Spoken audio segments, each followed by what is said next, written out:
Juin 1940. En France, arrêter ou continuer la guerre. Les réfugiés continuent d'affluer sur les routes qui conduisent vers l'intérieur de la France. Après la défaite de la bataille de France, l'armée allemande envahit la France en mai et en juin 1940. Cette avancée de l'Allemagne entraîne l'exode de 8 millions de personnes de la Belgique, du nord de la France et de la région parisienne vers le sud et l'ouest du pays. Le maréchal Pétain, connu comme le vainqueur de Verdun, est devenu chef du gouvernement le 16 juin lors de l'invasion. Le lendemain, il annonce qu'il va demander l'armistice. Cependant, le général de Gaulle refuse la défaite et l'armistice demandé par Pétain. Il appelle donc à continuer le combat le 18 juin.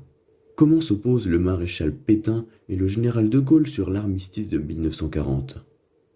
Nous présenterons d'abord la demande d'armistice et la collaboration souhaitée par le maréchal Pétain. Puis, nous montrerons l'appel et la résistance à la poursuite du conflit encouragée par le général de Gaulle.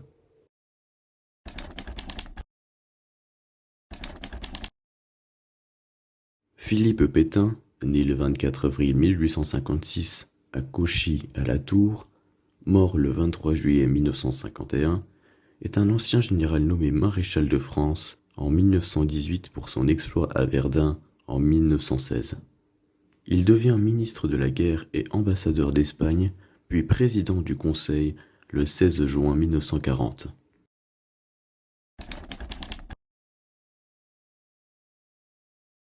Le maréchal Pétain favorise une guerre de position et souhaite l'armistice. Le 17 juin 1940, le maréchal s'adresse aux Français et annonce la défaite de la France. Il demande à l'ensemble des Français de soutenir le régime et de bien comprendre sa décision. J'ai eu la fierté de commander de la confiance du peuple tout entier. Je fais à la France le don de ma personne pour atténuer son malheur. Il fait entendre qu'il se sent apte à demander l'armistice et à lancer les négociations. Quelques jours plus tard, il signe l'armistice. Les négociations sont lancées et le perdant de se plier aux exigences du gagnant. Les conséquences de la défaite sont: les prisonniers allemands sont libérés, mais les prisonniers français restent en captivité. La France est donc séparée en deux parties, la zone occupée et la zone libre. Pétain, lui, s'installe à Vichy et prend le contrôle de la zone libre sous les ordres d'Hitler. Après avoir obtenu les pleins pouvoirs, il change la devise française le 15 septembre et la remplace par travail, famille, patrie. Le travail est une réorganisation en corporation et une mise en valeur de l'artisanat. La famille, c'est la natalité qui est encouragée par exemple avec la mise en place des allocations familiales. Mais le divorce est interdit avant 3 ans de mariage et l'avortement reste interdit. La patrie, c'est la mise en place du culte du chef et de la patrie. Finalement, le 24 octobre 1940, 4 mois après être devenu président du Conseil, il se rend à la gare de Montoire. Il engage la France dans une collaboration avec l'Allemagne d'Hitler. Pétain est persuadé que le combat est terminé et dissuade les Français à se soumettre à son régime.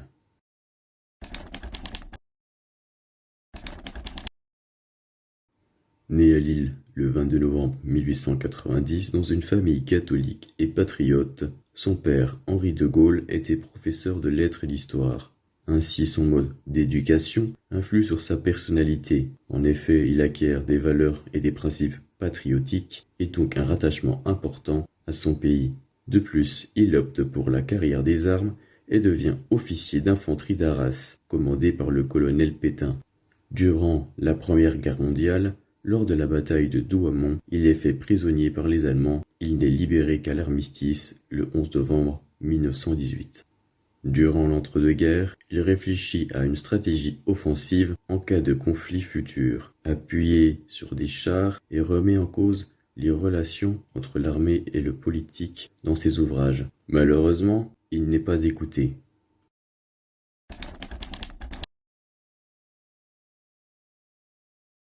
En mai 1940, après l'envahissement de la France par l'Allemagne nazie, il remporte un des rares succès français à la tête d'une division blindée. Nommé général le 1er juin 1940, Il entre le 6 juin dans le gouvernement de Paul Reynaud comme sous-secrétaire d'État à la guerre et à la défense. Cependant, lorsque Pétain devient président du Conseil et s'apprête à signer l'armistice, il part à Londres afin de poursuivre la guerre. Avec l'accord de Winston Churchill, il lance son appel à la résistance le 18 juin sur les ondes de la radio britannique BBC. Les chefs qui sont à la tête des armées françaises ont formé un gouvernement en rapport avec l'ennemi pour cesser le combat. Croyez-moi, rien n'est perdu pour la France. Elle n'est pas seule. Elle peut faire bloc avec l'Empire britannique, utiliser sans limite l'immense industrie des États-Unis. Quoi qu'il arrive, la flamme de la résistance française ne doit pas s'éteindre et ne s'éteindra pas.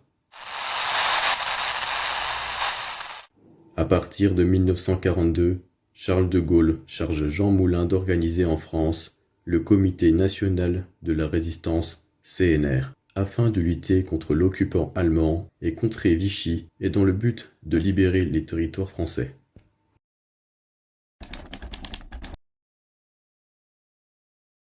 Ainsi, la France se retrouve divisée en deux, avec d'un côté le maréchal Pétain et ses partisans, et d'un autre Charles de Gaulle et les résistants opposés à l'occupation allemande.